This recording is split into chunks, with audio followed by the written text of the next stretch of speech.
Welcome, wanderers of the night, to another chilling journey into the shadows of human darkness. This is Shadows of the Past, where the rain falls gently and the black screen cloaks you in quiet contemplation.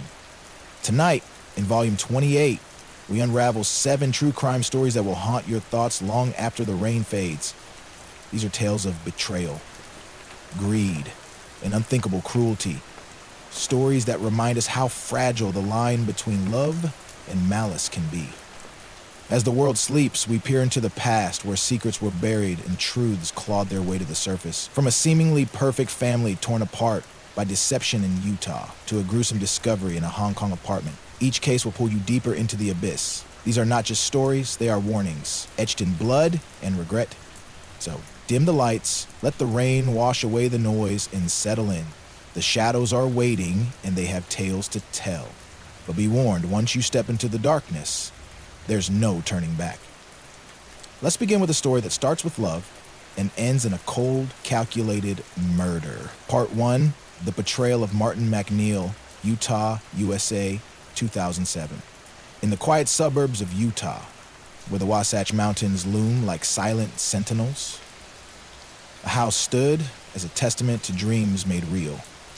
Its walls echoed with the laughter of children, its rooms warmed by the love of a woman named Michelle McNeil. To the world, Michelle was a beacon of success. A wealthy entrepreneur, a devoted mother, a pillar of strength. But in the spring of 2007, that light was extinguished in a way so sinister, so calculated, it would unravel a family and shake a community to its core. This is the story of Michelle McNeil and the man who betrayed her in the cruelest way imaginable. Michelle was no ordinary woman. She'd clawed her way to prosperity through sheer determination, building a business empire that afforded her a life of comfort. Her heart was as vast as her ambition. She was the mother of 4 biological children, each a piece of her soul, and she'd opened her home to 4 adopted daughters from Ukraine, weaving them into a family with unbreakable bonds. Her love was a force, fierce and unwavering, and her home was a sanctuary where every child felt cherished. To outsiders, the McNeil family was the picture of perfection, a sprawling, joyful clan led by a woman who seemed to have it all. But perfection is a fragile illusion, and behind the facade, a darkness was growing. That darkness had a name, Martin McNeil. Michelle's husband, a doctor with a disarming smile and a charm that could sway anyone, was the other half of their seemingly idyllic partnership. When they met years earlier, Martin had swept Michelle off her feet. He was intelligent, ambitious, and attentive, the kind of man who seemed to complement her strength. They married, blending their lives and dreams, and soon their family grew. Martin's medical practice thrived, or so it appeared, and Michelle trusted him completely. She saw in him a partner, a protector, a father. But trust, as we'll see, can be a dangerous thing when placed in the wrong hands. As the years passed, the cracks began to show. Martin's warmth faded, replaced by a cold, almost mechanical detachment. Michelle, who wore her heart on her sleeve, felt the distance growing. She confided in close friends, her voice heavy with sorrow, that Martin no longer looked at her the way he once did. The man who'd once made her feel invincible now made her feel invisible. Depression crept in, a shadow that dimmed her vibrant spirit. She tried to bridge the gap, pouring her energy into their family, but Martin seemed to slip further away. To those who knew her, it was heartbreaking. Michelle, the woman who'd conquered so much, was crumbling under the weight of a failing marriage. Martin, however, had a solution, one that sounded caring on the surface but carried a sinister undertone. He suggested Michelle undergo plastic surgery. "It'll help you feel young again," he said, his words dripping with false concern. "It'll bring back the spark." It was an odd request, especially given Michelle's concerns about her health. She had struggled with high blood pressure for years, and her mental state was fragile, teetering on the edge of despair. Surgery, with its risks and recovery, seemed like a reckless choice. But Martin was insistent, his charm now a tool of manipulation. Michelle, desperate to save her marriage, to feel loved again, agreed. She believed in him.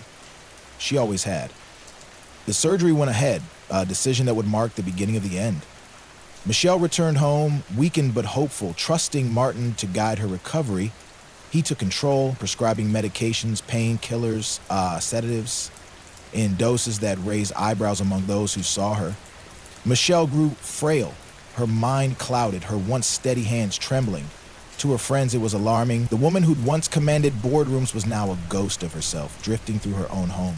They urged her to see another doctor, to question Martin's care, but Michelle waved them off. "He's my husband," she'd say, her voice soft but resolute. "He knows what's best." But Martin didn't know what was best, or rather, he knew exactly what he was doing. The medications weren't meant to heal, they were meant to destroy. Each pill pushed Michelle closer to the edge, dulling her senses, slowing her heart. Her children noticed the change, especially her eldest daughter, Alexis, a sharp-minded 17-year-old with her mother's fierce spirit. Alexis watched as her mother faded, her vibrant laughter replaced by silence. He saw Martin's cold indifference, the way he dismissed Michelle's pain as just recovery, and she began to wonder, was this really an accident or something far worse? On April 11, 2007, the answer came in the form of a chilling 911 call. Martin's voice was calm, almost rehearsed, as he reported that his wife was unresponsive. "I found her in the bathtub," he said, his tone devoid of panic. "I think she's gone." Paramedics rushed to the McNeil residence, their sirens cutting through the quiet Utah night. They found Michelle, lifeless, her body submerged in shallow water. The scene was eerily pristine. No signs of a struggle, no overturned objects, just Michelle, pale and still, in a tub that barely held enough water to cover her face. The coroner's initial report listed drowning as the cause of death, a tragic accident, perhaps the result of a slip or a faint. But something didn't sit right. Alexis was the first to question it. She stood in the house that had once been her sanctuary, staring at the bathroom where her mother had died. The water was too shallow, the story too neat. Michelle was a fighter, a woman who built a life from nothing. She wouldn't just slip away like this. Alexis's grief turned to suspicion, and she began to look at Martin, not as her father, but as a stranger. His behavior in the days that followed only deepened her unease. He showed no tears, no despair. Instead, he moved quickly to settle Michelle's estate, his focus on finances rather than mourning. To Alexis, it was as if her mother's death was a task to be checked off a list. She started asking questions, quietly at first, then with growing urgency. Why had Martin been so insistent on the surgery? Why had he prescribed so many drugs? And why, in the hours before Michelle's death, had he been on the phone, his voice low and secretive? Alexis's instincts told her something was wrong, and she wasn't alone. The police, tipped off by a concerned friend of Michelle's, began to look closer. What they found would unravel a tapestry of lies so intricate, it's hard to believe one man could weave it. Martin McNeil was not the man he claimed to be. His past was a labyrinth of deception, a trail of broken promises and shattered lives. He wasn't just a doctor, he was a con man, a predator who'd spent years perfecting his craft. Long before meeting Michelle, Martin had been involved in scams, fleecing vulnerable people with promises of medical miracles or financial windfalls. He left a string of victims in his wake, each one charmed by his smile, then ruined by his greed. But there was something even darker in his history, something Alexis uncovered through old records and whispered family stories. As a child, Martin had tried to kill his own mother. The details were scarce, buried in the fog of time, but the act was undeniable. A boy who could harm his own flesh and blood was capable of anything. Alexis's discovery sent chills through her. She began to see Martin not as a flawed father, but as a monster. She shared her findings with the police, who were already piecing together their own case. The medications Martin had given Michelle were a red flag. The prescriptions were excessive, a cocktail of opioids, sedatives, and antidepressants that no responsible doctor would approve. Toxicology reports from Michelle's autopsy confirmed it. Her system was flooded with drugs, enough to render her unconscious, to stop her breathing, to still her heart. The shallow water in the tub wasn't the cause of death. It was a prop, a stage set for a murder disguised as tragedy. The police dug deeper and the evidence mounted. Martin's 911 call, so calm and measured, was played back in the investigation room.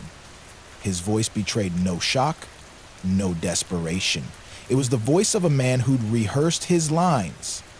Forensics found no signs of a struggle in the bathroom, no bruises, no scratches, nothing to suggest Michelle had fought for her life, but there were traces of cleaning agents. Faint but deliberate, as if someone had wiped down surfaces to erase evidence. The pills, too, were a mystery.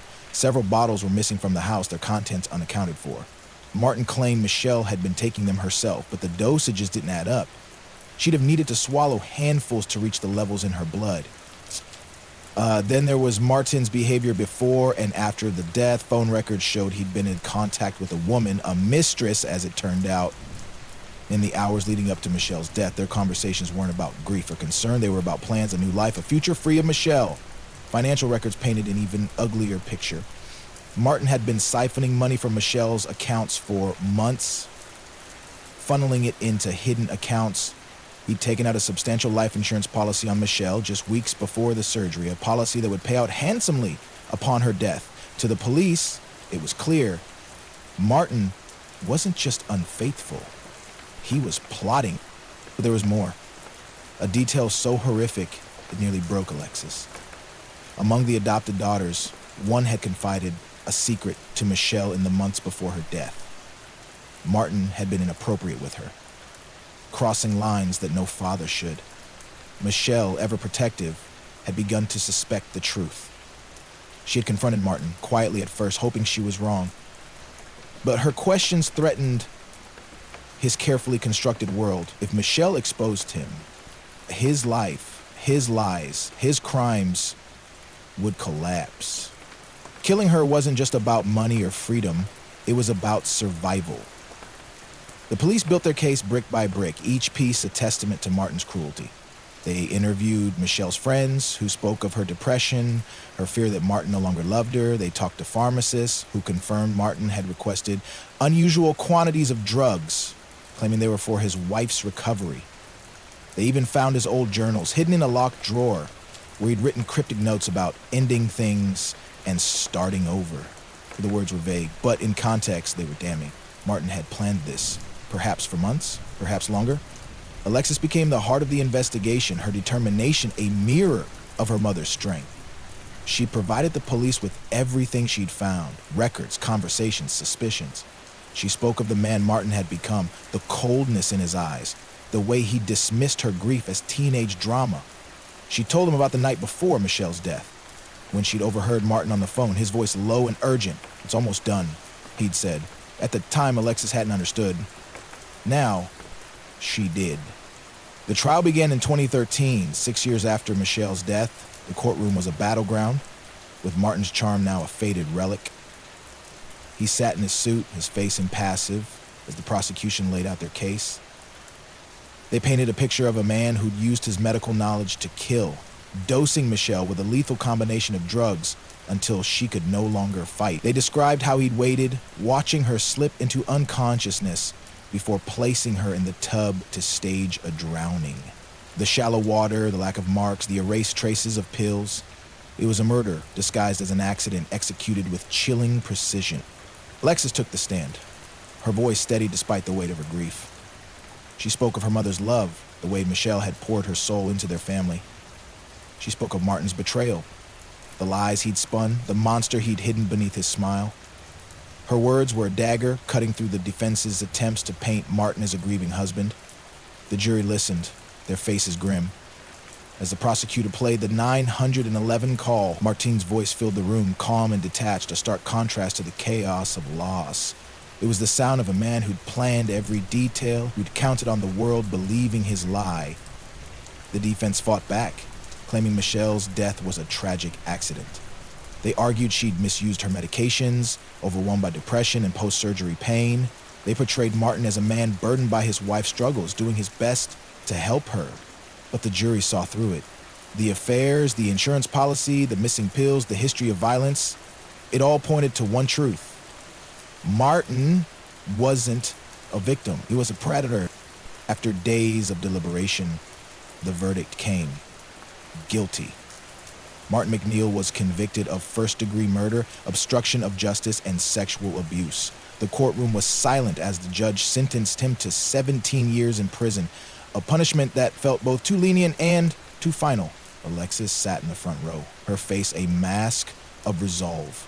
She'd fought for her mother, for her siblings, for justice, but the victory was hollow. Michelle was gone, and no sentence could bring her back. As the rain falls tonight, think of Michelle McNeil, A woman who loved with every fiber of her being, who built a family from the ashes of hardship, only to be betrayed by the man she trusted most. Her story is a reminder that evil doesn't always lurk in dark corners. It can hide in plain sight, behind a smile, a promise, a vow. Martin McNeil was no stranger lurking in the shadows. He was a husband, a father, a doctor cloaked in the guise of care. His betrayal wasn't just a crime. It was a violation of everything Michelle stood for. And what of Alexis? She carries her mother's legacy, a beacon of resilience in a world that tried to break her. She fought for justice, not just for Michelle, but for every soul Martin had wounded. Her courage reminds us that even in the darkest moments, there is light, but that light comes at a cost, a scar that never fully heals. The shadows have more to tell, and the night is far from over. In our next tale, we travel to Laoway, Yuan, China, where a discovery in a forgotten tunnel unearths a crime so brutal it defies comprehension.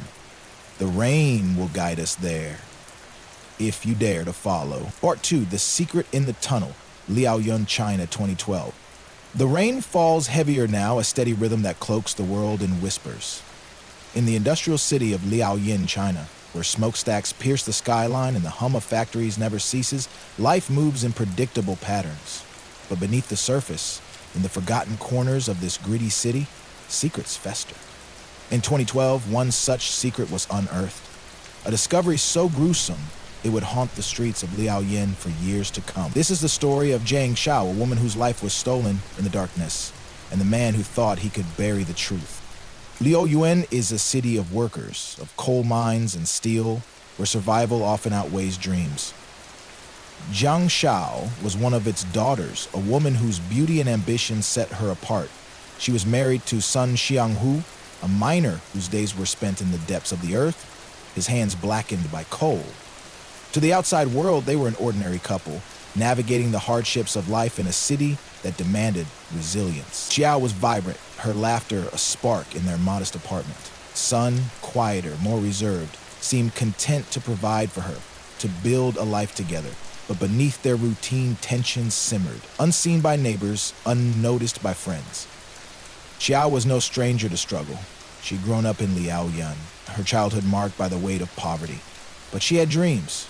Dreams of a life beyond the soot-stained streets, of elegance and ease. She worked as a clerk in a local shop, her smile disarming customers, her charm a quiet rebellion against the city's grayness. Sun, on the other hand, was a product of the mines. His world was one of labor, of long shifts and aching bones. He loved Zhao, or so he claimed, but love can twist into something darker when trust erodes. And in their marriage, trust was a fragile thing. Trouble began with money, or rather, the lack of it. Xiao had a weakness for gambling, a habit that started small but grew into an obsession. She'd slip away to underground card games, her eyes bright with the thrill of a win, only to return home with empty pockets and excuses. Sun, who handed over his meager wages to Xiao each month, began to notice the discrepancies. Bills went unpaid, groceries grew scarce, and Xiao's explanations grew thinner. He confronted her, his voice low but sharp, demanding to know where the money was going. Zhao brushed him off, her charm a shield, but Sun's patience was wearing thin. There was another shadow in their marriage, suspicion. Sun began to believe Xiao was unfaithful, her late nights at work or with friends, raising questions he couldn't ignore. He'd seen her laugh too easily with other men, noticed the way her phone buzzed with messages she wouldn't share. Whether true or not, the idea took root in Sun's mind, festering like a wound. Yao, unaware of the depth of his paranoia, continued her reckless ways, gambling away their savings, drifting further from the man she'd vowed to love. Their apartment, once a place of warmth, became a battleground of silence and resentment. By the summer of 2009, the cracks in their marriage were impossible to hide. Sun's co-workers noticed his mood dark and his usual stoicism replaced by a simmering anger. Xiao, too, seemed changed, her laughter less frequent, her eyes darting nervously when Sun was near. Neighbors overheard arguments, muffled but intense, spilling into the night. Yet no one intervened. In Liaoyuan, people kept to themselves, their own struggles too heavy to carry the burdens of others. And so, the stage was set for a tragedy that would unfold in the shadows. On September 9, 2009, Jiang Xiao vanished. To those who knew her, it wasn't entirely surprising. She'd been restless, her gambling debts mounting, her marriage strained. Sun told neighbors she'd gone to visit family. A vague explanation that raised no alarms. He went to work as usual, his face unreadable, his routine unbroken. Xiao's absence was a ripple, quickly swallowed by the city's relentless pace. Her friends assumed she'd run off, perhaps to escape her debts or her husband's growing temper. Her family, distant and estranged, didn't question the story. And so, Xiao faded from Liaoyuan, a name whispered briefly, then forgotten. But Xiao hadn't left. She was closer than anyone realized, hidden in a place no one would think to look. For 3 years, her fate remained a mystery, her absence a wound that refused to heal. It wasn't until December 10th, 2012, that the truth clawed its way to the surface. A maintenance crew, working on the city's underground heating system, entered a narrow tunnel beneath Liaoyuan's streets. The air was thick with dust, the walls damp and cold. As their flashlights swept the darkness, they froze. There, in the shadows, was a body. Dry, shriveled, almost skeletal, its left arm outstretched as if pointing to something unseen. The discovery sent shockwaves through Liaoyuan. The body was female, its features eroded by time, but the clothes, tattered and faded, offered a clue. Forensic experts were called in, their work meticulous in the claustrophobic tunnel. Dental records and remnants of jewelry confirmed the identity, Jiang Xiao. The woman who'd vanished 3 years earlier hadn't run away. She'd been murdered, her body concealed in a place only someone familiar with Liaoyuan's underbelly would know. And that pointed to one man, Sun Xianghu. The police turned their attention to Sun, who'd lived quietly in the years since Zhao's disappearance. He'd remarried, started a new life, his demeanor calm and unassuming, but beneath that calm was a man with secrets, and the police were determined to uncover them. They searched his apartment, now shared with his new wife, and found nothing out of place. No blood, no weapons, no signs of a struggle. Sun's story was simple. Zhao had left him, and he hadn't seen her since. He spoke with the weariness of a man who'd moved on, his eyes avoiding the officer's gaze. But the police weren't convinced. Sun's job as a miner gave him intimate knowledge of Liaoyuan's underground network, tunnels, pipes, and forgotten passages that crisscrossed the city. The heating tunnel where Xiao's body was found was near their old apartment, a place Sun could access without drawing attention. It was a perfect hiding spot, one that required planning, precision, and a cold disregard for the woman he'd once loved. The police began to piece together a theory. Sun had killed Zhao, dismembered her, and hidden her remains in the tunnel, betting that no one would find her. But theories aren't proof, and the case hinged on evidence that was proving elusive. Forensic analysis offered the first breakthrough. Zhao's body, though decayed, bore signs of violence.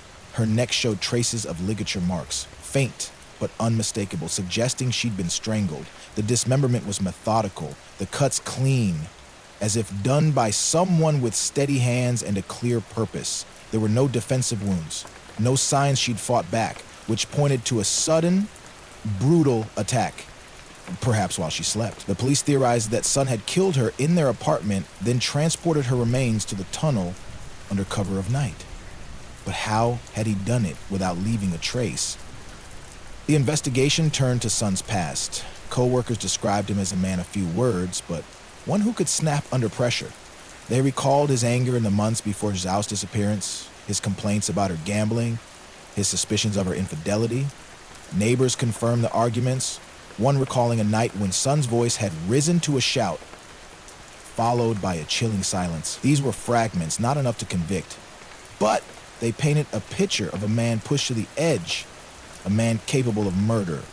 The police searched Sun's old apartment, now occupied by new tenants, hoping to find lingering evidence. They used luminol, a chemical that glows in the presence of blood, and found faint traces in the bathroom, specks invisible to the naked eye, but damning in their implication. The blood was too degraded to match Xiao's DNA, but its presence suggested a cleanup, a deliberate attempt to erase a crime. They also found a neighbor who remembered Sun burning something in the courtyard days after Zhao's disappearance. A suitcase, he thought, stuffed with clothes. The neighbor had thought it odd, but hadn't questioned it. Now it seemed like a piece of the puzzle. Sun's alibi began to crumble. He claimed Zhao had left on September 9, 2009, but phone records showed no calls to her family, no activity on her bank account, no trace of her after that night. Her gambling friends, questioned by police, said she'd been desperate, owing money to dangerous people. They assumed she'd fled to avoid them, but none had seen her leave. The more the police dug, the more Sun's story unraveled. He'd told co-workers as Zhao was visiting relatives, but her family hadn't heard from her in months. He'd sold her jewelry, claiming she'd left it behind, but the buyer described Sun as nervous, eager to be rid of it. The turning point came when police searched Sun's workplace, a coal mine on the city's outskirts. In a storage locker, buried under tools and work clothes, they found a small, weathered notebook. Its pages were filled with Sun's handwriting, mundane notes about shifts and supplies, but one entry stood out. Dated September 10, 2009, it read, "It's done. No more lies." The words were cryptic, but to the police, they were a confession. A glimpse into a mind that had crossed a line. Sun, confronted with the notebook, grew agitated, his calm facade cracking. He insisted it meant nothing, just a note about work, but his voice betrayed him. The police pressed harder, bringing Sun in for questioning. He sat across from them, his hands clenched, his eyes fixed on the table. They laid out the evidence: the blood in the apartment, the burned suitcase, the notebook, the tunnels, proximity to their home. They described Zhao's body, the way her arm pointed into the darkness as if accusing her killer from beyond the grave. Sun's resolve weakened, his answers growing shorter, his denials less convincing. Finally, after hours of interrogation, he broke. Sun's confession was a floodgate, spilling a truth so cold it chilled the room. On the night of September 9, 2009, he'd come home from a long shift, his body aching, his mind heavy with resentment. Zhao was asleep, her phone buzzing with messages he couldn't read. The sight of her, peaceful while he suffered, ignited something in him. He grabbed a rope from the kitchen, his hands moving as if guided by another's will. He looped it around her neck, tightening it as she stirred, her eyes opening in confusion, then terror. She didn't have time to scream. Within moments, she was gone, her body limp in his arms. But Sun wasn't done. He knew he couldn't leave her there.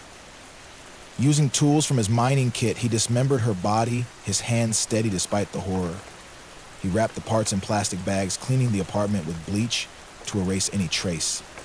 Under cover of night, he carried the bags to the heating tunnel, a place he knew from his years in the mines. It was remote, rarely checked, a perfect grave. He placed her there, her arm outstretched by chance, and returned home. The next day, he burned her suitcase, her clothes, anything that could tie her to him. He told the world she'd left, and for 3 years, it believed him. Sun's confession was detailed, almost mechanical, as if recounting a task rather than a murder. He spoke of his anger, his belief that Zhao had betrayed him with other men, her gambling a theft of his hard-earned money. He saw her death as justice, a way to reclaim control, but there was no remorse in his voice, only a hollow justification. The police listened, their faces grim, as he described hiding her body, betting that the tunnel would keep his secret. He'd almost succeeded. The trial began in 2013, a somber affair in Liaoyung's courthouse. Sun stood before the judge, his head bowed, his new life now a memory. The prosecution laid out the case with devastating clarity. The ligature marks, the blood traces, the notebook, the tunnel's location. They painted Sun as a man consumed by jealousy and greed, willing to kill to escape his pain. Xiao's family, estranged but grieving, sat in the gallery, their faces etched with sorrow. They spoke of her laughter, her dreams, the life she might have had if not for Sun's rage. The defense argued that Sun was a man pushed to the brink, driven by Xiao's recklessness and betrayal. They claimed the murder was a moment of passion, not premeditation, hoping for leniency. But the evidence was overwhelming. The notebook, the cleanup, the tunnel, it all pointed to a plan, however crude. The judge listened, his expression unreadable, as the prosecution played a recording of Sun's confession. His voice, flat and emotionless, filled the courtroom, a stark reminder of his guilt. The verdict was swift, guilty of murder. Sun was sentenced to death with a 2-year reprieve, a common practice in China that could commute to life imprisonment if he showed reform. He showed no reaction, his face a mask as he was led away. For Xiao's family, it was closure, but not healing. She was gone, her dreams buried in that tunnel, her life reduced to a case file. Liao Yuan moved on. Its factories humming, its people returning to their routine, but the tunnel remained, a silent witness to a crime that refused to be forgotten. If the rain falls tonight, think of Jiang Zhao, a woman who dreamed of more, who loved and lost in a city that offered little mercy. Her story is a reminder that betrayal doesn't always come from strangers. It can live in the heart of the one you call home. Sun Xianghu thought he could bury his crime, but the truth has a way of rising, like water through cracked earth. Xiao's arm pointing into the darkness was her final act, a silent accusation that brought her killer to justice. The shadows are restless and the night stretches on. In our next tale, we cross the sea to Taiwan, where a body on the Dongo River reveals a conspiracy that binds an entire family in blood. The rain will carry us there, if you're ready to follow. Part 3. The Body on the Dongo River, Puxin, Taiwan, 2021. Rain falls steadily now, a mournful cadence that mirrors the weight of secrets. In the quiet township of Puxin, Taiwan, where the Dongo River winds through fields and villages, life unfolds with a gentle rhythm. But beneath the surface of this serene landscape, darkness festers, waiting for a moment to break free. On October 29, 2021, that darkness surfaced in a way that would shatter a community and expose a conspiracy so chilling it defies comprehension. This is the story of Jin Kaijun, a man whose life ended in a river, and the family that bound him to his fate. Puxin is a place of simplicity, where farmers tend their crops and families gather under the shade of banyan trees. Jiang Kaijun was no stranger to its streets. A wealthy businessman in his late 30s, John cut an imposing figure. Charismatic, confident, with a smile that could charm or intimidate. He owned a string of businesses, from restaurants to import ventures, his wealth a beacon in a town where modest means were the norm. But John's success came with shadows. Whispers followed him, tales of shady dealings, of connections to organized crime. To some, he was a benefactor, to others, a predator. And to one woman, he was both lover and tormentor. That woman was Lin Zhu, Jean's girlfriend of 2 years. Jean was a quiet beauty, her soft voice and gentle demeanor a stark contrast to Jean's brash intensity. They'd met through mutual friends, drawn together by a spark that seemed destined to burn bright. But love, as it so often does, turned toxic. Jean's charm masked a controlling nature, his affection laced with cruelty. Jean confided in her family that he was volatile, his temper flaring over the smallest slights. She'd endured his verbal abuse, his accusations of disloyalty, even his hands on her in moments of rage, yet she stayed tethered by fear, hope, or something deeper, a bond she couldn't break. Zaya's family, her parents, Lin Wei and Shen Mei, and her older brother Lin Hao, watched her suffering with growing alarm. They were a close-knit clan, bound by tradition and loyalty. Wei, a retired factory worker, was a man of quiet strength. Mei, a homemaker, carried the weight of her children's pain. Hao, protective and impulsive, seethed at the thought of Jean's cruelty. They urged Xiu to leave him, to reclaim her life, but Jean's hold was ironclad. He showered her with gifts one moment, then berated her the next, a cycle that left Xiu trapped. By the summer of 2021, the family had had enough. They wanted Zhang gone, not just from Xiu's life, but from existence. The plan began as a whisper, born in the Lin family's modest home. It was late September, the air thick with the promise of autumn, when Xiu returned from Jean's apartment, her face bruised, her spirit broken. She told her family everything: his violence, his threats, the way he boasted about his criminal ties, daring her to leave. Gui listened, his jaw tight. Mei wept silently. Hao's fists clenched. They agreed Jean was a danger, not just to Xiu, but to them all. His wealth and connections made him untouchable, or so he thought. But the Lins were no strangers to hardship. They'd survived lean years, rebuilt after floods, and faced life's trials as a unit. If Jean wouldn't let Xiu go, they'd make him. On October 15, 2021, Jiang Kaijun vanished. To his business associates, it was odd but not alarming. Jiang was known for disappearing on business trips, returning days later with stories of deals and conquests. His employees noticed his absence, but assumed he'd surface soon. Even his criminal contacts, used to his erratic behavior, thought little of it. But she knew better. She moved through the days that followed with a quiet unease. Her family close by, their faces unreadable. Jean's apartment sat empty, his phone silent, his empire paused. And then, 2 weeks later, the river gave up its secret. On October 29, a fisherman on the Danga River spotted something caught in the reeds. At first, he thought it was debris, a bundle of cloth, perhaps, or a discarded sack. But as he drew closer, his stomach churned. It was a body, bound with rope, weighted with bricks, its hands and feet tied, its eyes and mouth sealed with duct tape. The river had been shallow that season, too low to hide its burden. The fisherman called the police, his voice trembling, and soon the quiet banks of the Danga were alive with flashing lights and grim-faced officers. The body was John Kai-jun. His face, swollen from days in the water, was still recognizable, his expensive watch glinting on his wrist. The autopsy revealed a brutal truth. John had been drugged, his system flooded with sedatives before being strangled. The rope around his neck had left deep marks, the pressure unrelenting.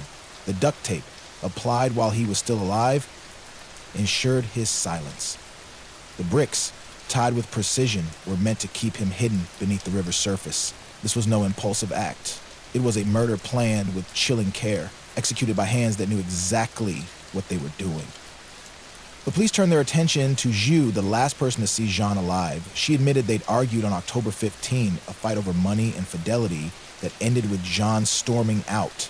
She claimed he'd left for a trip, a story she'd stuck to when his associates called. But Zhu's composure cracked under questioning.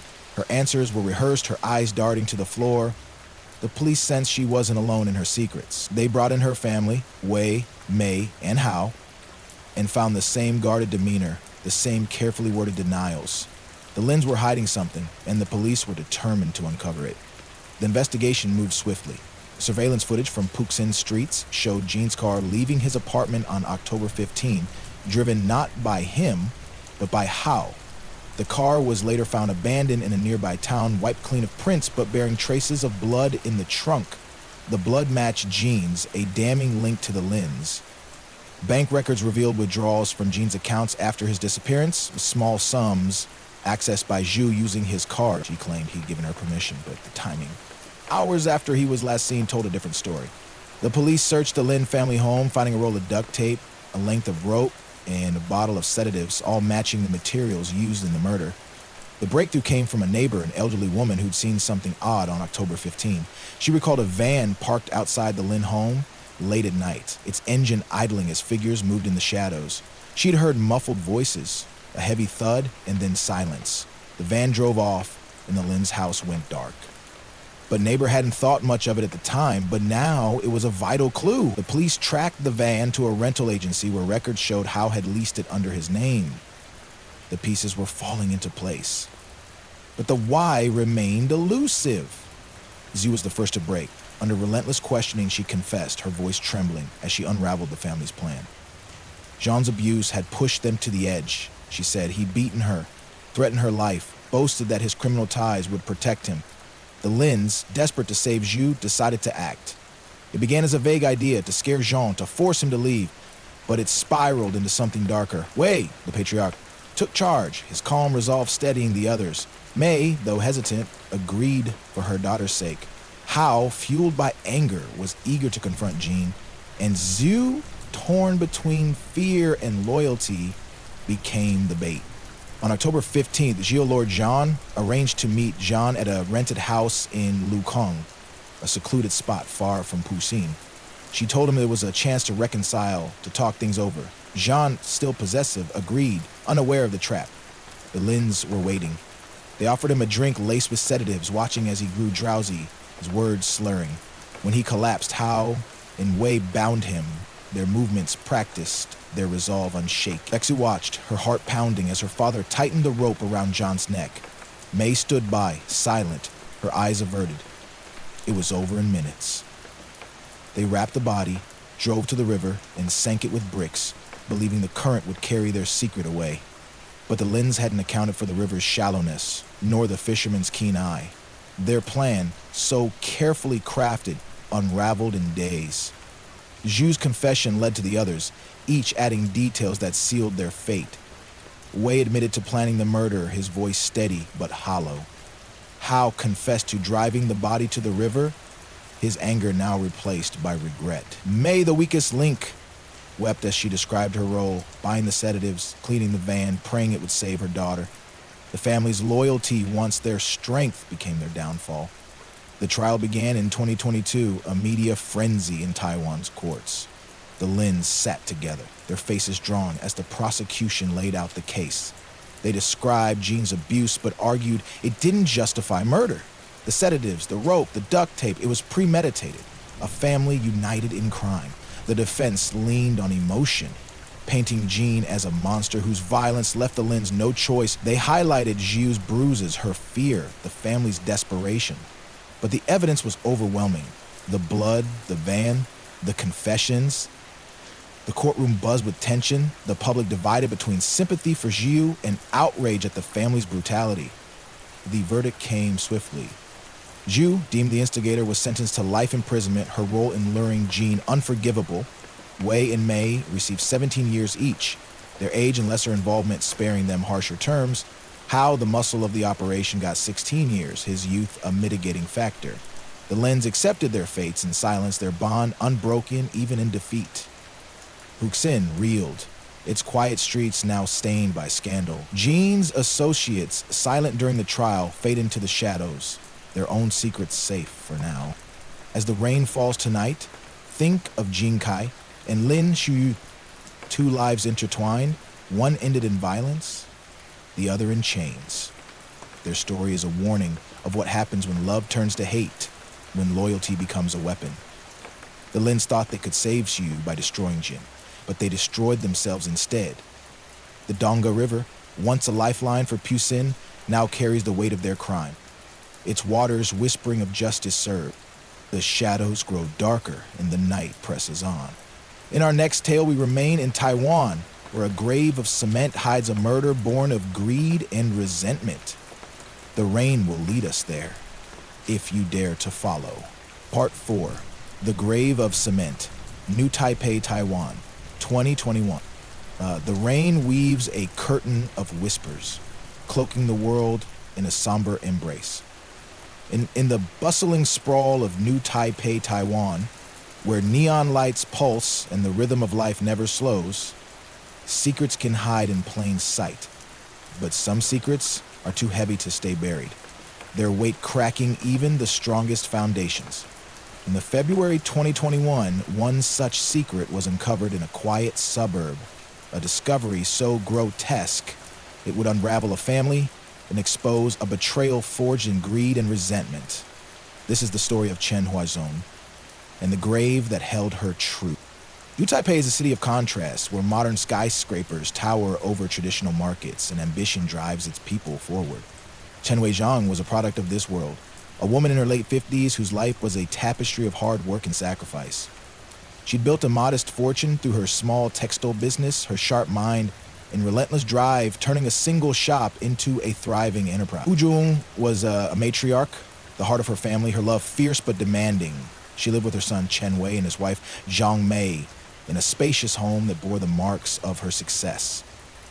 To neighbors, they were a picture of stability, a family bound by duty and tradition. But beneath the surface, tensions simmered, fueled by money, envy, and unspoken grudges. Wei Zhong was no easy woman to love. Her strength came with a sharp tongue, her expectations high for those around her. Wei, her only son, had grown up in her shadow, his life shaped by her ambition. He was in his early 30s, a quiet man who worked as an accountant, his demeanor soft where his mother's was steel. Zhang Mei, his wife, was a former school teacher, her gentle exterior masking a growing resentment. Mei had married into the Chen family, expecting a life of ease, but Huizhong's dominance was suffocating. The matriarch controlled the household finances, her decisions final, her criticism relentless. Mei felt trapped, her dreams of independence stifled by a mother-in-law who saw her as little more than a caretaker. The trouble began with money, as it so often does. Huizhong's business was her pride, but she guarded it jealously, refusing to share control with Wei or Mei. She'd promised Wei a stake in the company, a legacy to carry forward, but years passed without action. Mei, who'd left her teaching career to raise their young daughter, felt the sting of Huizhong's thrift. The family lived comfortably, but every expense was scrutinized, every purchase questioned. Mei's requests for funds to start a small business, to buy a car, were met with Huizhong's disdain. "Work for it," she'd snap, her eyes cold. To Mei, it was a slap, a reminder of her place in the hierarchy. Wei, caught between his mother and his wife, grew weary. He loved Huizhong but resented her control. He saw the toll it took on Mei, the way her laughter faded, her eyes dulled by frustration. Arguments became frequent, their voices rising behind closed doors. Huizhong dismissed Mei's complaints, calling her ungrateful, lazy. Wei tried to mediate, but his loyalty was torn.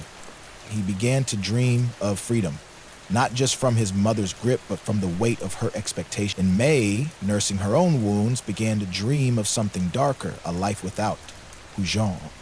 By late 2020, the household was a powder keg. Neighbors noticed the change.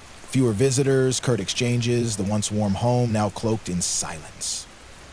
Huizhong, unaware of the storm brewing, continued her routine, her days spent at the textile shop, her evenings poring over accounts.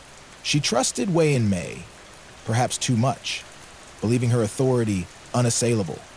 But trust, as we've seen, can be a fatal flaw. In the quiet of their home, a plan took shape, born of whispered conversations and shared resentment.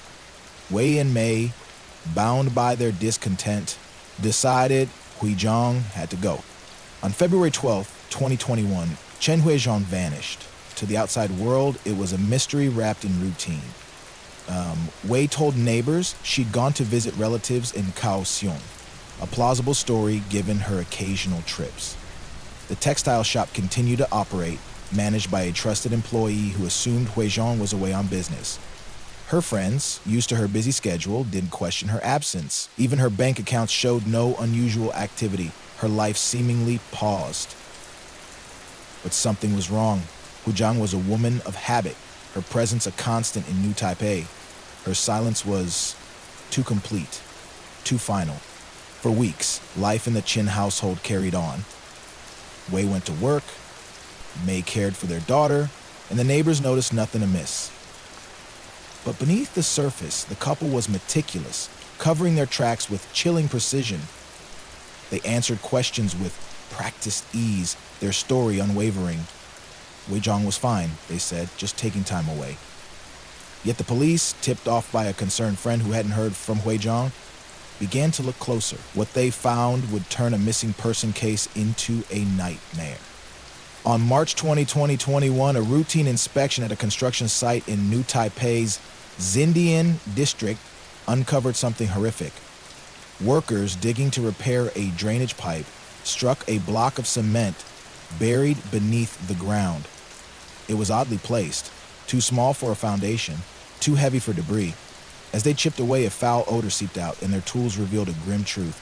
Inside the cement was a body, its limbs contorted, its face frozen in death. The police were called, their faces grim as they excavated the makeshift grave. The body was Chen Huizhong, her identity confirmed by dental records and a jade bracelet she always wore. She had been dead for weeks. Her life ended in a brutal act, sealed in concrete. The autopsy painted a chilling picture. Huizhong had been poisoned, her system laced with a lethal dose of cyanide, a substance that kills swiftly and silently. Her body showed no signs of a struggle, suggesting she'd been caught unaware, perhaps drugged before the poison took hold. The cement, poured while she was still warm, was a deliberate act to hide her forever. The site, a half-finished lot owned by a distant cousin of Wei's, was remote, rarely visited. Whoever buried her knew the area, knew it would stay untouched. And that pointed to the Chen household. The police turned their attention to Wei and Mei, the last people to see Huizhong alive. They were brought in for questioning, their calm demeanor faltering under scrutiny. Wei claimed his mother had left for Kaohsiung, but phone records showed no calls to relatives, no travel bookings. Mei echoed his story, her voice soft but strained, her hands trembling. The police searched their home, finding traces of cyanide in the garage, hidden in a locked toolbox. They also found receipts for cement and tools, purchased by Wei days before Huizhong's disappearance. The evidence was mounting, but the couple held firm, their denials a fragile shield. The investigation dug deeper. Surveillance footage from the construction site showed a van, rented by Wei, entering the lot late on February 12th. It stayed for hours, its lights off, before leaving at dawn. The van was traced to a rental agency where employees remembered Wei's nervous demeanor. Bank records revealed withdrawals from Hui Zheng's accounts, small sums transferred to Wei's name in the weeks after her death. The police interviewed neighbors, one recalling a late-night argument in the Chen home, followed by the sound of heavy objects being moved. Another saw Mei scrubbing the garage floor, her face pale, her movements frantic. The breakthrough came from an unlikely source, the couple's 5-year-old daughter, Lai Ling. During a gentle interview with a child psychologist, Lai Ling spoke of a secret game her parents had played, mixing special powder in Grandma's tea. She described a night when her parents were busy in the garage, telling her to stay in her room. Her words, innocent but damning, gave the police what they needed. They confronted Wei and Mei, presenting Liling's statement. The cyanide, the van, the cement. The couple's resolve crumbled, and the truth spilled out.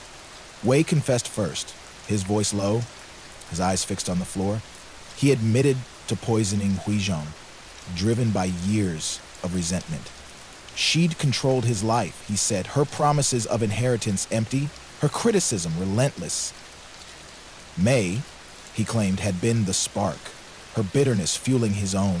They'd planned it for weeks, researching cyanide, testing doses on stray animals to ensure it would work. On February 12, Mei prepared Hui Zhang's favorite tea, lacing it with the poison. Hui Zhang drank it unsuspecting, her trust in her family absolute.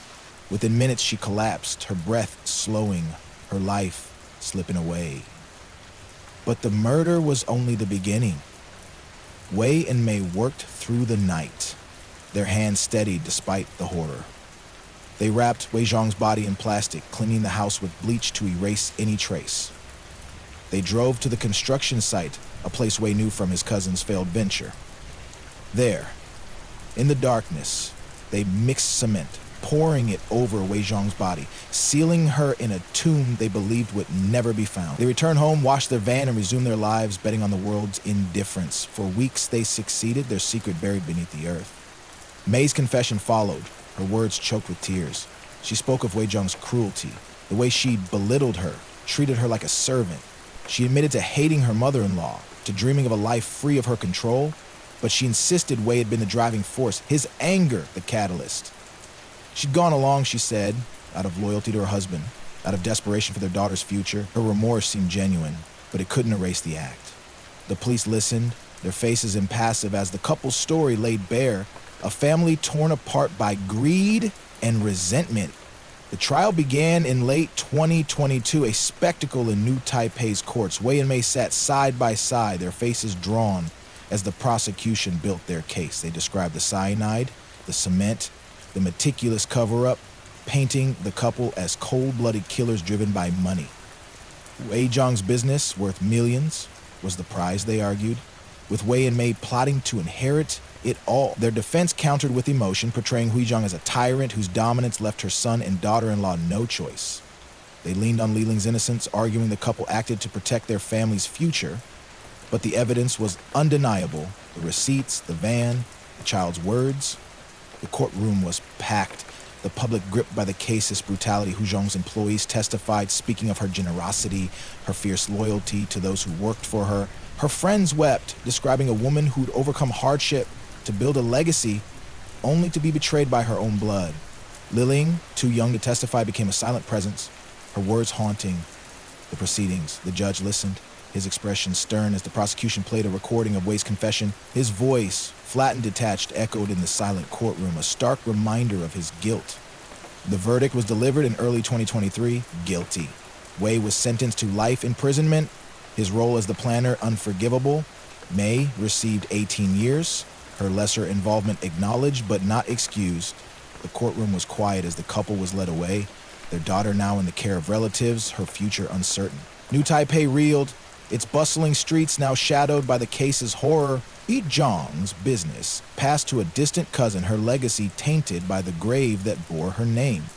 As the rain falls tonight, think of Qin Wei Zhang, a woman who rose from nothing, who built a life of strength and sacrifice only to be undone by the family she trusted. Her story is a warning of what happens when resentment festers, when greed poisons love. Wei and Mei thought they could bury their crime, but the earth has a way of giving up its secrets. Hui Zhang's grave, cracked open by chance, was her final act, a testament to a truth that refused to stay silent. The shadows deepen and the night grows colder. In our next tale, we travel to Nanjing, China, where a body on Mount Songjun unveils a conspiracy that spans years and continents. The rain will guide us there, if you're brave enough to follow. Part 5, The Corpse on Mount Zhongjun. China, 2011. The rain falls in whispers, a soft veil over a world heavy with secrets. In Nanjing, China, where history and modernity collide, the slopes of Mount Zhongjun stand as silent witnesses to the passage of time. But in February 2011, those slopes gave up a secret so dark, it would unravel a family, expose a web of deceit, and reveal a truth that spanned years and continents. This is the story of Tianping Jun, a man who died twice, and the conspiracy that buried him. Nanjing is a city of layers, its streets alive with the hum of progress, its hills steeped in ancient tales. Mount Zhongjun, a quiet retreat from the urban sprawl, draws hikers and dreamers seeking solace. On February 27, 2011, a group of teenagers exploring its trails stumbled upon something that would haunt them forever. In a ravine, half hidden by brush, were plastic bags, their contents spilling into the dirt. At first they thought it was trash, but a closer look revealed a horror. Human remains, dismembered, scattered, the bones bleached by time and weather. The air grew thick with dread as they called the police, their voices trembling. Mount Zhongjun was no longer a sanctuary, it was a grave. The police arrived, their faces grim as they cordoned off the scene. The remains were human, male, and meticulously dismembered, the cuts clean, almost surgical. The bags, weathered but intact, bore the logo of a local supermarket, a clue that would prove vital. Forensic experts estimated the body had been there for weeks, perhaps months. The cold preserving what time sought to erase. There was no wallet, no phone, only a single item that stood out, a pair of underwear, its label concealing a hidden pocket. Inside was a blood-soaked scrap of paper, fragile but legible. A train ticket from Lanzhou to Nanjing, dated February 25, 2011, with a seat number and a name. Qiongming. The ticket was a beacon in the darkness, a thread to pull. China's train system required real name registration, and the police traced the ticket to Tian Mingyang, a 40-year-old man from Lanzhou. The name sparked hope. Perhaps the victim had been identified. But when investigators reached Mingyang's home, they found him alive, working at a factory, his life untouched by the horror on Mount Zhongjun. His wife confirmed he'd been home, his co-workers vouched for his routine. Mingyang was no victim, but the ticket, hidden so deliberately, raised a chilling question. Why was it with the body? Mingyang's story offered the first clue. He admitted to buying the ticket to visit his sister-in-law Shui Ling in Nanjing after his brother's death years earlier. He traveled on February 25, stayed a night, and returned home. He claimed the ticket must have been lost or stolen, but his demeanor, nervous, evasive, set off alarms. The police pressed him, sensing he knew more than he let on. Mingyang's alibi held. Hotel cameras showed him checking in, bar footage captured him watching a game, and his return ticket confirmed his departure. He wasn't the killer, but he was a link to something larger. A puzzle with pieces scattered across Nanjing. The investigation shifted to the remains. Facial reconstruction from the skull yielded a vague likeness, too generic to identify. DNA testing was inconclusive, the body too degraded for a clear match, but the supermarket bags offered a lead. They came from Metro, a store in Nanjing's Jing district, a detail that narrowed the search. The police reviewed hours of store footage, a daunting task given the thousands of customers. They focused on purchases of axes, knives, and trash bags, items consistent with the dismemberment. The footage was a blur of faces, but one stood out. An older man, his movements deliberate, buying an axe, a knife, and a stack of Metro bags on February 24, 2011. His face was familiar, a name whispered in Nanjing's elite circles. Shli Jinggong, a wealthy businessman in his 70s. Shui's involvement was a shock. He was a respected figure, his empire spanning real estate and trade, his reputation untarnished. Why would a man of his stature be linked to a murder? The police dug into his life, uncovering ties to the Tion family. Shui was the father of Shualing, Ming Yang's sister-in-law, and the widow of Tion Mingjing, Ming Yang's older brother, who died in a car accident in 2006. The connection was no coincidence. The ticket, the bags, Schlei's purchases, they pointed to a family entangled in something sinister. The Tian family was a complex web. There were 3 brothers. Tio Mingjing, the eldest, a businessman who'd made his fortune in Japan. Tio Minggong, the middle brother, who'd vanished after Mingjing's death. And Tio Mingyang, the youngest, now a reluctant witness. Mingjing's death had been a tragedy, his car engulfed in flames, his body identified by documents left behind. Shui Laing, his widow, had rebuilt her life, running a chain of beauty salons, her daughter by Mingjing a quiet presence in Nanjing. But the police began to suspect Mingjing's death wasn't what it seemed. If Mingyang was alive and Mingyang missing, who was the man on Mount Zhongjun? The investigation turned to Lang's home, a sprawling villa in Nanjing suburbs. Surveillance footage from February 25 showed Mingyang arriving with a man, stocky, middle-aged, his face obscured. Only Mingyang left. Later, 4 men entered carrying a heavy bag, their movements hurried. The police suspected the bag held a body, but the footage was grainy, the men unidentifiable. They questioned Lang, who claimed Mingyang's visit was routine, the other man, a friend she couldn't name. Her composure was flawless, but her eyes betrayed her. The police sensed she was protecting someone, or something. DNA became the key. The police collected samples from the Tion family, including Ming Yang's son, hoping for a match. The results were staggering. The body on Mount Zhongjung was a close relative of Ming Yang's, with the DNA profile suggesting a sibling. Ming Yang, the missing brother, seemed the likely candidate, but the police pushed further, testing Ling Jing's daughter. The brother presumed dead in 2006. The man who had burned in that car wasn't Ming Jing. He'd lived, hidden, only to die again on a Nanjing hillside. The question was, how? The police unraveled a conspiracy that began years earlier. Ming Jing, born in 1962, had been a success in Japan, adopting the name Tanaka Mijing and gaining citizenship. He'd marry Li Ying, a Chinese student, and had a daughter. But his business faltered, debts mounted, and he took out a 200 million yen insurance policy, roughly 1.8 million USD. In 2006, he returned to China, desperate for cash. After meeting Min Gang, his middle brother Ming Jing left his phone, wallet, and car with him. Hours later, the car crashed and burned, Ming Gang inside.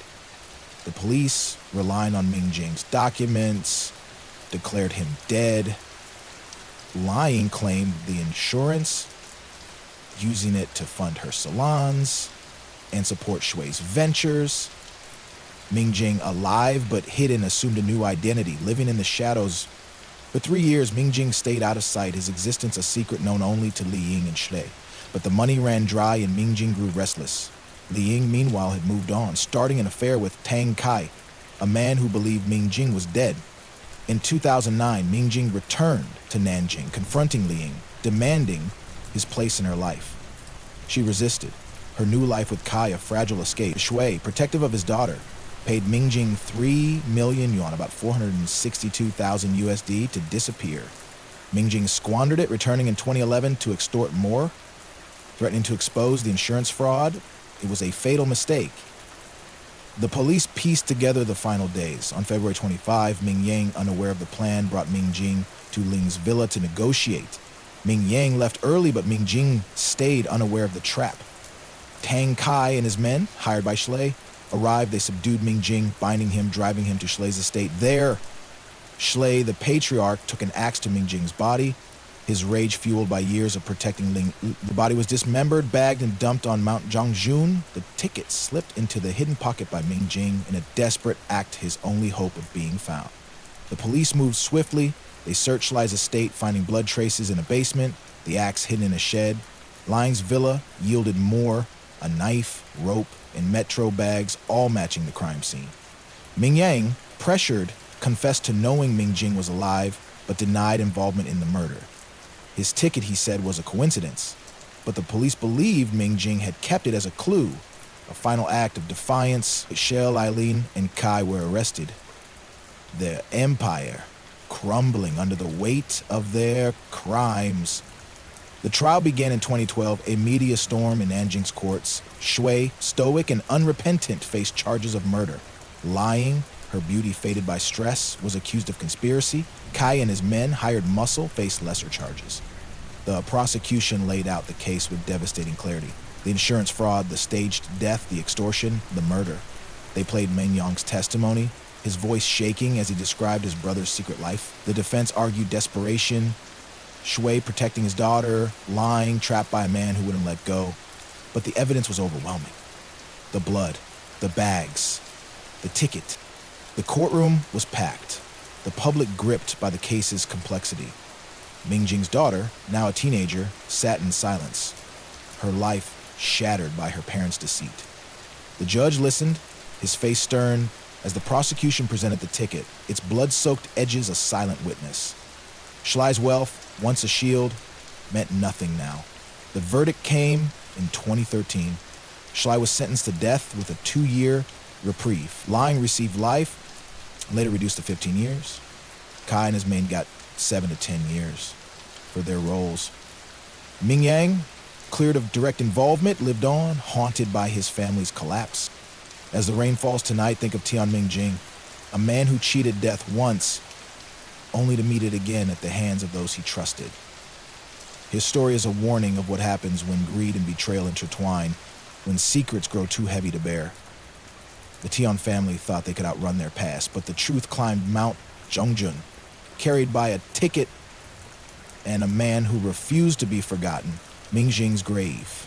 Scattered in the dirt was his final cry, a testament to a justice that would not be denied. Shadows grow restless, and the night presses on. In our next tale, we cross to Hong Kong, where a doll named Hello Kitty hides a crime so horrific it scars the soul. The rain will lead us there, if you dare to follow. Part 6, The Hello Kitty Murder. Hong Kong, 1999. The rain falls heavier now, a relentless drumbeat that drowns out the world's noise. In the neon-lit chaos of Hong Kong, where life pulses through crowded streets and towering slums, darkness thrives in the cracks. In 1999, one such darkness erupted in a way so horrific it would sear itself into the city's soul. A single apartment, child's toy, and a crime so depraved it defies comprehension. This is the story of Fan Man Yi and the monsters who stole her life. Hong Kong in the late 1990s was a city of contrasts, its glittering skyline masking a gritty underbelly. Tsim Sha Tsui, a bustling district, was alive with markets, bars, and secrets. At 31 Granville Road, a rundown apartment block stood, its peeling walls and flickering lights a haven for those on the margins. Here, in a cramped flat, lived Leung Wan, a 19-year-old drifter with a penchant for trouble. He shared the space with his girlfriend Ong, a 13-year-old runaway, and 2 older men. Chan Man Lak, 33, a small-time thug, and Lung Xing Cho, 26, a volatile enforcer. Together, they formed a toxic circle, bound by drugs, desperation, and a shared cruelty. Into this den walked Fan Man Yi, a woman whose life was already a tragedy. Fan Man Yi was 23, her youth worn thin by hardship. Abandoned by her father, raised in an orphanage, she'd learned early that survival meant compromise.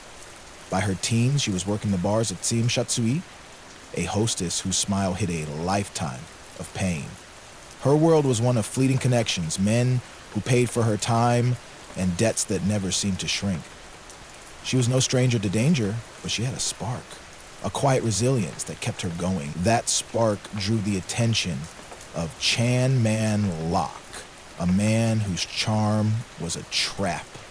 He offered her protection, a way out of her debts, but it came at a cost. Man E owed him 8,000 Hong Kong dollars, about 1,000 USD, a sum she couldn't repay. Chan was no ordinary creditor, a low-level player in Hong Kong's triads. He thrived on control. He saw Man E not just as a debtor, but as a tool, someone to exploit for profit. He forced her into prostitution, pocketing her earnings while raising her debt with impossible interest. Man E, trapped, complied, her spirit eroding with each passing day. She dreamed of escape, of a life beyond the bars and back rooms, but Chan's grip was unrelenting. By early 1999, she was breaking, her defiance clashing with his cruelty. That clash would lead to her undoing. In April 1999, Chan decided to teach Man E a lesson. He enlisted Leong Wan and Leong Xing Cho, his loyal followers, and together they lured her to the Granville Road apartment. What began as intimidation spiraled into a nightmare. For over a month, Man E was held captive, her body and mind subjected to horrors unimaginable. They beat her with pipes, burned her with melted plastic, poured chili oil into her wounds. They forced her to eat feces, to drink their urine, laughing as she choked. They strung her up with electrical cords, her screams muffled by the walls. And through it all, Ong, the 13-year-old girl, watched, her innocence shattered by the cruelty unfolding before her.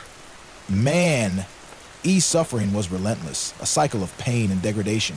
The men fed her drugs, methamphetamines, heroin, keeping her compliant, her body weakening. They mocked her, called her worthless, their laughter a twisted soundtrack to her agony. Aeon, caught in their orbit, was forced to participate, her small hands trembling as she followed orders. The apartment became a chamber of horrors, its walls stained with blood, its air thick with a stench of decay. Yet no one outside suspected a thing. The building's residents, numbed by their own struggles, ignored the muffled cries, the late-night footsteps. Man E was alone, her hope fading with each passing day. By late May, Man E's body could take no more. After a particularly brutal beating, she collapsed, her breathing shallow, her eyes vacant. The men, high on drugs and adrenaline, didn't notice at first. When they realized she was dead, panic set in, but not remorse. They saw her body not as a tragedy, but as a problem to solve. They dismembered her, their knives slicing through flesh with practiced ease. They boiled her remains, reducing her to fragments, disposing of some in the building's trash. Her head, stripped of flesh, was stuffed into a Hello Kitty mermaid doll, its bright colors a grotesque contrast to the horror within. The doll was left on a shelf, a macabre trophy, while her organs were scattered on the rooftop, left for the rats. But for weeks, the apartment remained a tomb, its secrets locked within. Chan, Wan, and Xing Cho resumed their lives, their laughter echoing through the halls. However, was breaking. At 13, she'd seen things no child should, her mind fractured by guilt and fear. She began to dream of a headless woman, her voice pleading for her head, her eyes accusing. The nightmares grew unbearable, driving Ong to a social worker at her orphanage. On May 24th, 1999, the social worker, alarmed by Ong's distress, took her to the police. In a trembling voice, Ong told them everything. The apartment, the torture, the doll. The officers listened, their faces pale, as the scope of the crime emerged. The police raided 31 Granville Road that same day. The apartment was a scene from a nightmare. Bloodstains on the walls, a stench of decay, tools of torture scattered about. On a shelf sat the Hello Kitty doll, its stitched smile hiding a grim secret. They cut it open, revealing Man E's skull, its empty sockets a silent scream. On the rooftop, they found organs, too decomposed for DNA, but dental records confirmed the skull was Man E's. The kitchen held pots with traces of human tissue, the sink clogged with remnants of her flesh. The evidence was overwhelming, a testament to a cruelty that defied reason. Chan Wan and Xing Cho were arrested, their bravado crumbling under the weight of the evidence. Aung, too young to be charged, became a key witness, her testimony a window into the horror. She described Manny's suffering, her own forced complicity, her voice breaking as she spoke. The police pieced together the timeline. Manny had been taken in April, tortured for weeks, killed in mid-May, and dismembered to cover the crime. The motive was simple yet chilling. Chan's need to dominate, to punish Manny for her defiance, fueled by the other's loyalty and depravity. The investigation revealed the men's world. Chan was a triad foot soldier, his life a cycle of drugs and violence. One, younger but eager to prove himself, followed Chan's lead, his conscience dulled by addiction. Xing Cho, volatile and cruel, reveled in the torture, his laughter a constant in Ong's memories. They'd targeted Man E, not just for her debt, but for what she represented. a woman who dared to resist. Her life, already fragile, was expendable to them, her suffering a game. The police searched for others who might have known, but the building's residents claimed ignorance, their silence a shield against the triad's reach. Trial began in 2000, a media frenzy in Hong Kong's courts. Chan, Wan, and Xing Zhou faced charges of manslaughter, false imprisonment, and preventing lawful burial. They denied murder, claiming Man E died of a drug overdose, her dismemberment, a panicked attempt to hide an accident.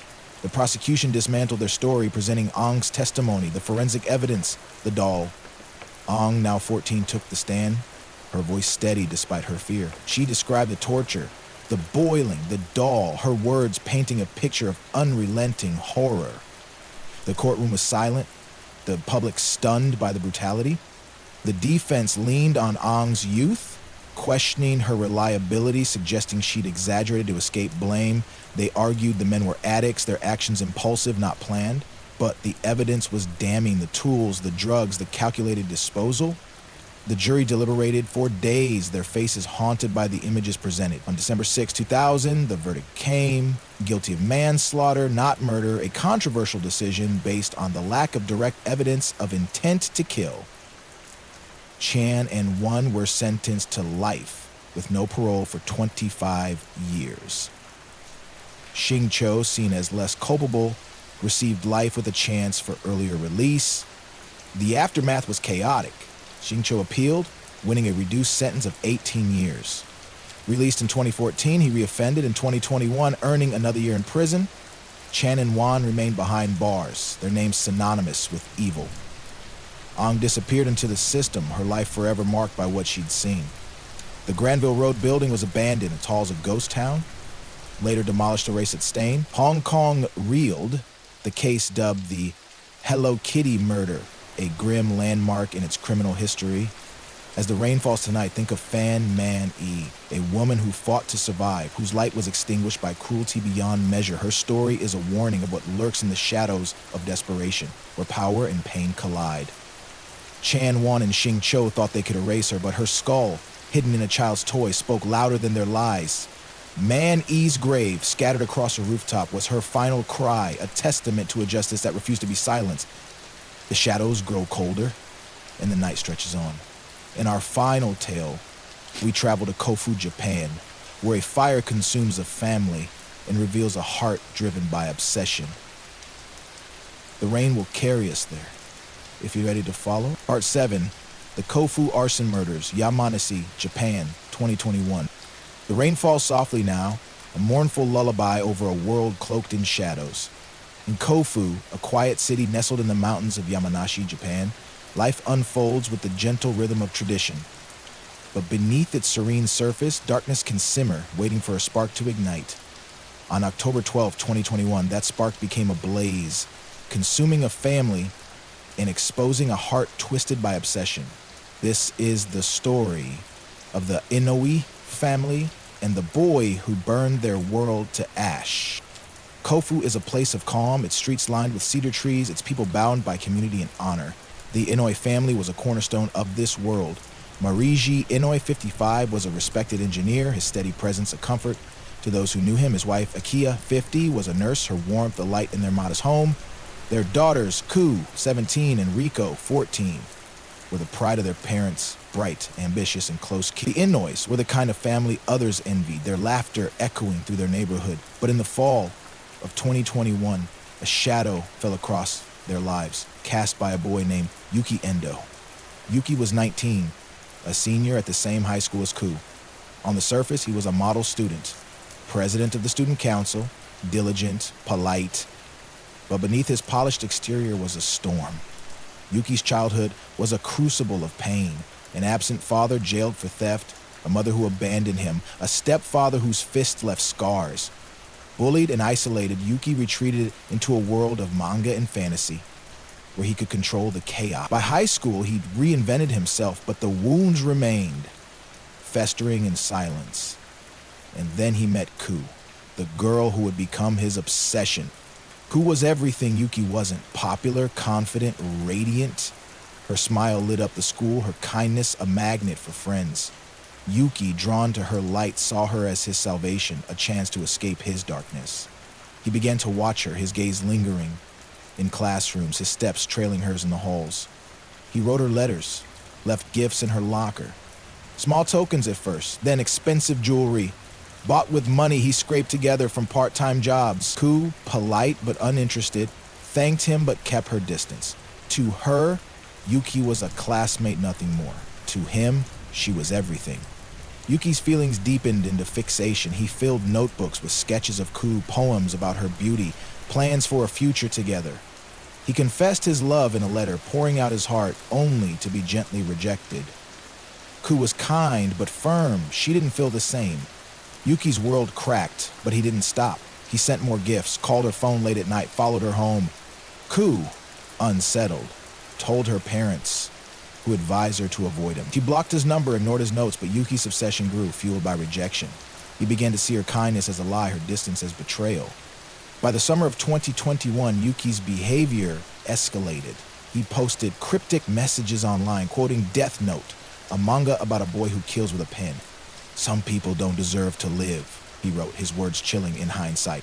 Classmates noticed his mood darken, his once friendly demeanor replaced by a quiet intensity. He fixated on a boy he saw with Ku, mistaking a female friend in masculine clothing for a rival. The misunderstanding ignited his rage, his mind spiraling into a plan not just to win Ku, but to destroy everything that stood in his way. The Inouye family, unaware, became his target. On October 11, 2021, Yuki prepared. He bought a knife, a canister of gasoline, and matches. His purchases deliberate, his intent clear. He'd spent weeks studying the Inouye home, a two-story house on a quiet street, its layout memorized from stolen glances. He read online forums about arson, learning how to maximize damage. His plan was simple but devastating. Kill the Inouye, burn their home, erase his pain. He told no one, his isolation complete. That night, he wrote in his notebook, "Tomorrow, it ends." The words were a vow, a promise to a heart consumed by delusion. At 2 a.m. on October 12th, Yuki crept to the Inouye house. The neighborhood slept, the only sound the rustle of leaves in the autumn breeze. He forced open a window, his movements silent, his pulse racing. Inside, the Inouye were asleep. Mariachi and Kia in their bedroom, Ku and Rico in their shared room upstairs. Yuki moved to the parents' room first, his knife gleaming in the moonlight. He stabbed Mariachi, the blade piercing his chest, blood soaking the sheets. Akia woke, her scream cut short as Yuki turned on her, his strikes frenzied but precise. Within moments, they were gone, their lives snuffed out by a boy they barely knew. Yuki climbed the stairs, his shoes leaving bloody prints. He entered the girl's room, his target clear. Rico stirred, her eyes meeting his in the dark. She launched for her phone, but Yuki was faster, striking her head with the knife's hilt. She collapsed, blood pooling, but she was alive, her breathing shallow. Ku, awakened by the noise, screamed, scrambling for the door. Yuki hesitated, his obsession faltering in the face of her fear. He couldn't strike her. Instead, he fled to the living room, splashing gasoline on furniture, walls, curtains.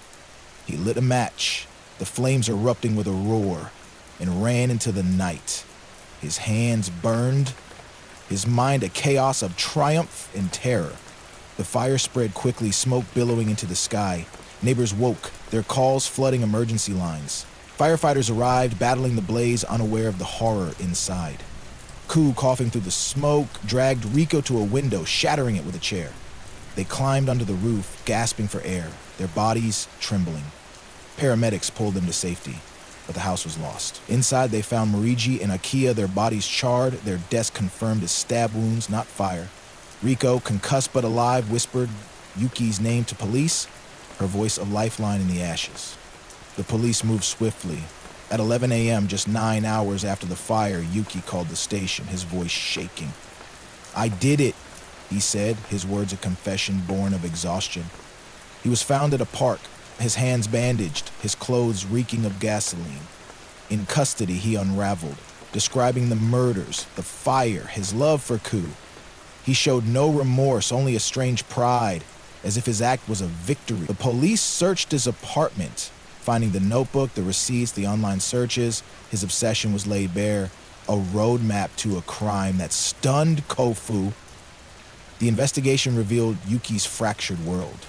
Classmates described his fixation on Ku, her rejection a turning point. Teachers noted his leadership but recalled his isolation, his eyes often distant. His mother, contacted in Tokyo, spoke of his troubled childhood, her voice heavy with guilt. The police traced his purchases, confirming the knife and gasoline bought days before.